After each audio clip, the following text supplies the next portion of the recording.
สวัสดีค่ะคุณแม่ทุกคนค่ะพิมพ์กลับมาอีกรอบแล้วนะคะคุกกี้ฟักทองอยากจะผอมอยากจะมีซิกแพคไม่เคยจะแบบว่าจำกัดการกินของตัวเองประโยชน์เยอะมากพิมพ์ six pack ใน 6 month ก็คือพิมพ์นะคะอยากจะได้มีทั้งหมด6แพ็คใน6เดือนพุงเนี่ยค่ะพิมพ์มีลูกแล้ว3คนนะคะลูกคนที่3เพิ่งจะได้7อาทิตย์เองตอนนี้แล้วก็อาทิตย์นี้นะคะเราก็จะมาดูว่าเราจะทำอะไรเพื่อเกี่ยวกับการกินหมวดหมู่ใน3หมวดหมู่ที่หมอพิมจะทำใน6เดือนนะคะคือการกินการนอนแล้วก็การ move eat sleep move 3 อันนี้เราจะมาคุยเรื่องการกินอีกแล้วเพราะพิมชอบกินมากๆเลยแล้วก็กินไม่เคยลดความอ้วนไม่เคยจะแบบว่าจำกัดการกินของตัวเองครั้งนี้ก็จะลองมากินแบบที่มันน่าจะทำให้เราได้6 pack ได้กินครั้งนี้จะเป็นกินแบบสแน็คเราจะทำคุกกี้ที่มันกินได้อร่อยแล้วก็จะทำให้ผอมด้วยแล้วก็คุกกี้นี้คุณก็จะกินหลังจากออกกำลังกายนะคะตอนนี้ก็คือไป sign up PT มาแล้วนะคะ3 อาทิตย์ต่อวันเราจะกินหลังจากที่เราออกกำลังกายแล้วเพื่อไปสร้างเสริมกล้ามเนื้อไม่ให้แบบตื่นมาแล้วแบบจะเป็นลมนะคะเพราะฉะนั้นวันนี้คุกกี้ที่เราจะมาทำเป็นคุกกี้ที่มันเฮลตี้มากที่สุดแล้วก็มีอุปกรณ์แค่3 อย่างเท่านั้นนะคะใช้โอเว่นเหมือนเดิมบ้านที่มีโอเว่นใช้มันคุ้มอันดับแรกนะคะที่เราจะใช้ก็คือฟักทองค่ะฟักทองตัวนี้นี่เราได้ฟักทองมาจากน้านายนะคะน้านายเอาให้มาคุณนายนะคะเราก็จะเอามาแปรรูปเป็นคุกกี้ฟักทองอันนี้ทำเสร็จมาเรียบร้อยแล้วนะคะทำพิวเรมาแล้วเดี๋ยวจะไปให้ดูวิธีการทำพิวเรคือยังไงก็คือการบดฟักทองนี่อาทิตย์ที่แล้วนะคะเราทำโปรตีนบาร์โดยใช้กล้วยนะคะกล้วยน้ำว้าและกล้วยหอมเป็นส่วนผสมหลักแล้วก็มีลูกๆมาช่วยทำอาทิตย์นี้ค่ะเราจะใช้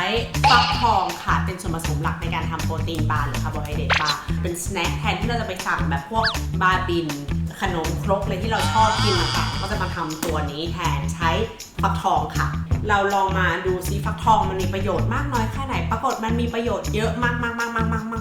อันดับแรกเลยฟักทองทำคุกกี้ทำอย่างเงี้ยมันทำไม่ได้มันต้องไปทำให้พิวเรก่อนหรือว่าทำให้มันบดละเอียดก่อนวิธีการทำพิวเรกับฟักทองเนี่ยอันดับแรกเลยก็ต้องหั่นฟักทองไปเป็นครึ่งนึงตรงเนี้ยมันต้องใช้ความอึดในการใช้แรงนิดนึงโอ้ป้า I think I need help I don't wanna cut my finger วิธีการทำฟักทองนะคะหลังจากติ๊กตัดครึ่งมันไปแล้วซึ่งเราตัดเองไม่ได้เนาะเมื่อกี้ให้สามีมาช่วยกันตัดแล้วก็เราก็เอาแค่ช้อนเนี่ยค่ะเอาเม็ดด้านในมันออกไปเนาะแล้วก็เอาเม็ดมันออกไม่ต้องทิ้งเม็ดก็ได้นะคะเพราะว่ามันไปทำเม็ดฟักทองกินได้ต่อ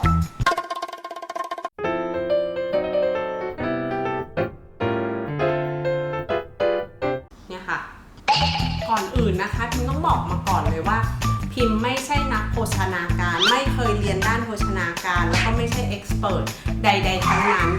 ไม่ใช่เป็นนักกายภาพไม่ได้รู้เรื่องอะไรเลยเป็นแค่แม่คนหนึ่งที่มีลูก3 คนแล้วก็อยากจะผอมไม่ใช่อยากผอมหรอกอยากสุขภาพดีและอยากจะมีซิกแพคกลับไปเป็นเหมือนตอนแบบที่ยังไม่มีลูกอย่างเงี้ยว่าจะทำยังไงก็เลยมาลองศึกษาดูมาลองแบบทดสอบด้วยใช้ตัวเองดูว่าเราจะสามารถมีซิกแพคได้หรือเปล่าอันนี้ก็เป็นมิชชั่นที่อยากจะให้ตัวเองแล้วก็เป็นมิชชั่นที่แบบเหมือนถ้ามันทำสำเร็จขึ้นมาแม่ก็จะสามารถหุ่นแซ่บกลับมาได้สามารถเซ็กซี่กลับมาได้เหมือนเดิมมันก็น่าจะเวิร์กนะเพราะเป็นคนชอบกินแล้วเกิดมาเนี่ยก็ไม่เคยลดความอ้วนด้วยแล้วก็ไม่อยากจะลดความอ้วนแล้วก็ไม่เคยจะแบบมากำหนดว่าตัวเองต้องไม่กินอะไรต้องกินอะไรคือกินเวลากินทุเรียนเนี่ยก็กินเป็นลูกอาหารก็จะกินเยอะมากเหมือนกับปลาอย่างตอนเช้าเนี่ยกินไข่บางทีกิน6 ลูก6 ฟองอย่างเงี้ยมันก็จะมีความแบบว่าเรากินเยอะเราก็อยากจะรู้ว่าถ้าเรากินเยอะอย่างนี้แล้วเราลองเปลี่ยนการกินนิดหน่อยแล้วก็ออกกำลังกายนิดหน่อยอย่างเงี้ยมันจะสามารถเป็นไปได้ไหมที่จะได้ซิกแพคไม่ต้องแบบทรมานชีวิตมากมายนะคะตอนนี้ฟักทองก็ได้ครบแล้วค่ะทั้งหมด4 ฝั่ง2 ลูกของฟักทองวิธีการทำนะคะมันก็ง่ายมากเลยเราต้องทำพิวเรก่อนนะคะพิวเรคืออะไรคือการที่เอาฟักทองเนี่ยบดซึ่งมันจะไม่สามารถบดละเอียดได้เลยถ้ามันยังแข็ง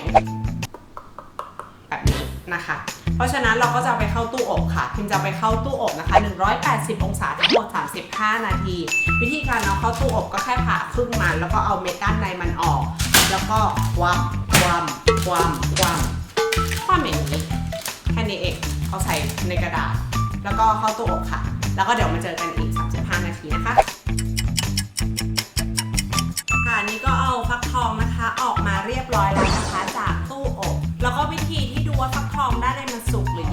ามารถทำพิวเรได้หรือเปล่าก็คือใช้มีดนะคะเจาะเข้าไปกลางฟักทองถ้ามันไม่มีความรู้สึกว่ามันต่อต้านกลับมาหรือแปลว่ามันสุกทั่วแล้วนี่เจาะเข้าไปได้ง่ายมากโอ้อันนี้มีต่อต้านนิดนึงยังได้อยู่โอเคแปลว่ามันสุกเรียบร้อยแล้วเดี๋ยวเรามาดูหน้ามันว่าหน้าตามันจะเป็นอย่างไรโอ้หยิบขึ้นได้ไหมเนี่ยหรือมันจะแตกนี่ปุ๊บนี่ก็จะเป็นคร่าวๆประมาณนี้สุกแล้ว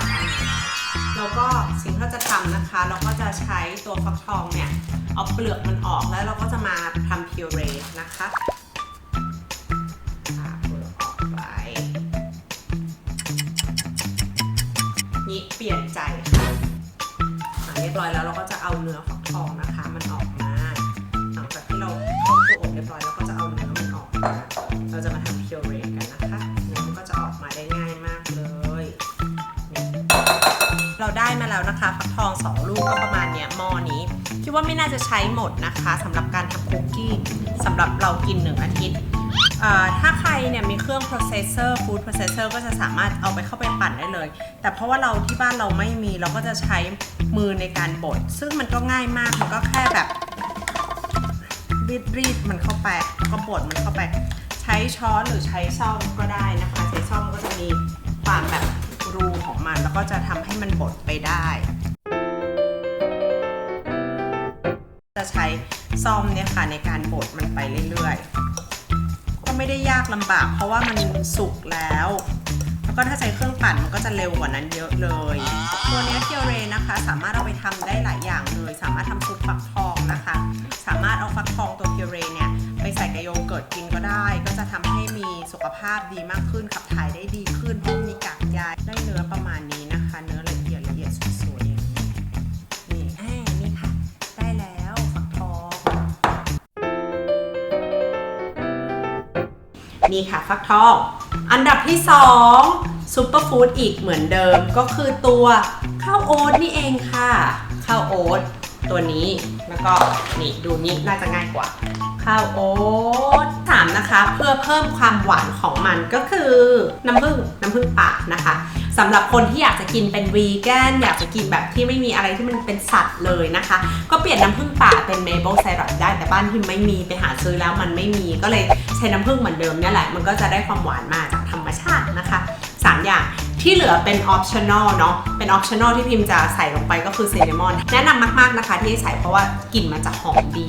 ซินนามอนเนี่ยมันแบบช่วยทั้งฟักทองช่วยทั้งแบบแอปเปิลเลยกลิ่นมันจะแบบหอมกลุ่นอร่อยแล้วก็จะใส่เป็นวานิลลาไซรัปไปด้วยนะคะอันนี้เป็นวานิลลาเอ็กซ์แทรคไม่ใช่วานิลลาไซรัปเนาะใส่ไปนี้คือเป็นออปชั่นอลเนาะ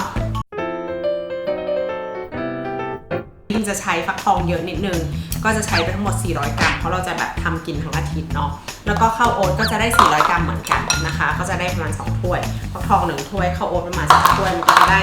พอดีกันอันนี้คือถ้าชั่งน้ำหนักมันจะเท่ากันนั่นแหละแต่ถ้าใส่ถ้วยมันจะหนักครึ่งต่อครึ่งใส่ไปเลยข้าวโอ๊ตนะคะแล้วก็ฟักทองอันต่อไปง่ายมากใส่ตัวนี้ค่ะน้ำผึ้งป่าเราใส่น้ำผึ้งป่าเนี่ยประมาณ 2-3 ช้อนขึ้นอยู่กับว่าความชอบความหวานเนาะของพิมก็ที่บ้านก็จะชอบให้มันหวานนิดหน่อยมันจะได้มีพลังงานของเราจริงๆเราชอบกินหวานนิดนึงหวานจากธรรมชาตินะคะ หลังจากนั้นอันนี้คืออุปกรณ์แค่นี้ก็เพียงพอแล้วนะคะ3 อย่างแล้วก็จะสามารถ mix มันได้นะคะให้มันมีกลิ่นหอมก็คือจะใส่ซินนามอนเข้าไปแล้วก็ใส่วานิลลาเอ็กซ์แทรคเข้าไปก็หยอดซินนามอนน่าจะประมาณ1 ช้อนชานะคะใส่ซินนามอนมันจะได้มีกลิ่นหอมๆแล้วก็ใส่วานิลลาเอ็กซ์แทรคเข้าไปค่ะประมาณ1 ช้อนชาเช่นเดียวกันเรียบร้อยแล้วก็ทีนี้เราก็จะ mix มันแล้วค่ะแล้วก็คิดว่าเดี๋ยวต้องถามคนทำวิดีโอนะคะ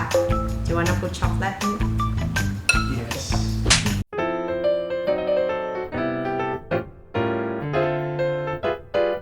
จริงๆแล้วถ้าเราอยากทำให้มันแบบเหมือนกับให้มีโปรตีนเพิ่มมากขึ้นแล้วก็ใส่พวกถั่วพวกอะไรเข้าไปด้วยได้นะคะมันก็จะได้ความแบบมีความเป็นถั่วมีความเป็นอะไรเข้าไปด้านใน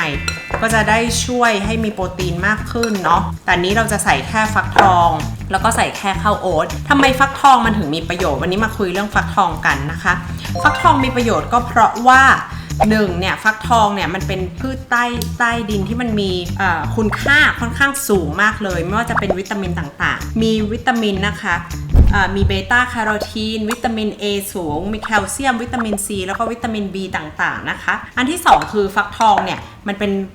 พืชที่มันมีไฟเบอร์เป็นผลไม่ใช่พืชเป็นผลฟักทองจริงผลไม้ที่มีไฟเบอร์สูงมากการที่มีไฟเบอร์สูงเนี่ยมันจะทำให้เราขับถ่ายได้ดีกินฟักทองกับข้าวโอ๊ตที่มีไฟเบอร์สูงทั้งคู่นะคะมันก็ทำให้เราขับถ่ายได้ดีมากๆเลยอันที่3นะคะฟักทองเนี่ยเป็นสิ่งที่ช่วยควบคุมน้ำตาลในเลือดได้ด้วยเพราะมันมีไขมันต่ำด้วยนะคะเป็นสิ่งที่เป็นผลไม้เป็นผลที่มันมีไขมันต่ำสุดท้ายคือการกินฟักทองนะคะ100 กรัมของฟักทองเนี่ยมันมีพลังงานแค่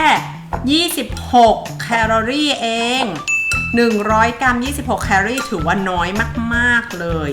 สำหรับการกินเยอะๆเมื่อกี้ที่เราใส่เข้าไปเนี่ยมันหมด400 กรัม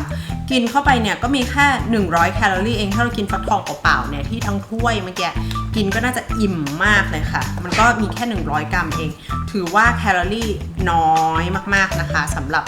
การทำการกินฟักทองอันนี้นะคะเราก็ mix ไปเรียบร้อยแล้วสิ่งที่สามีขอเพิ่มเติมนะคะที่เราจะใส่เป็นพิเศษซึ่งคิดว่าลูกเขาจะชอบด้วย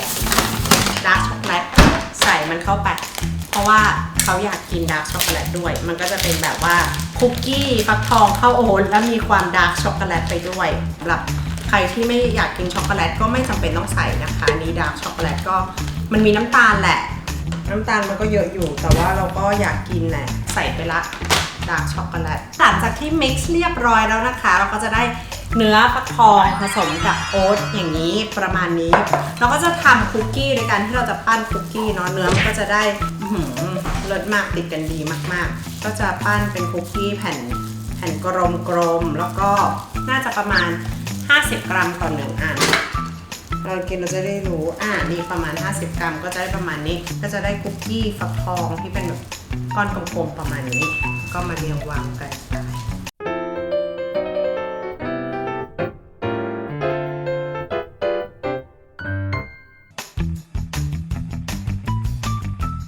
หลังจากที่เราปั้นคุกกี้เรียบร้อยแล้วเราก็ไปเข้าตู้อบนะคะตู้อบเราก็ใช้อุณหภูมิประมาณ180 ถึง 190 องศานะคะทั้งหมดเวลา12 นาทีหลังจากนั้นเราก็จะได้คุกกี้ฟักทองกับช็อกโกแลตอย่างนี้ที่น่ากินอย่างนี้นะคะได้มา1 กล่องก็พอสำหรับการออกกำลังกายแล้วก็เป็นสแน็คสำหรับอาทิตย์ต่อไปแล้วมาเจอกันนะคะตอนนี้ก็กำลังปั๊มนมอยู่เสร็จปั๊มนมเรียบร้อยแล้วคุณแม่ต้องทำได้หลายๆอย่างในเวลาเดียวกันแล้วมาเจอกันนะคะในคลิปหน้าว่าเราจะสามารถกินนอนหรือว่า move ยังไงค่ะบ๊ายบายค่ะขอกดติดตามกับกระดิ่งด้วยนะครับ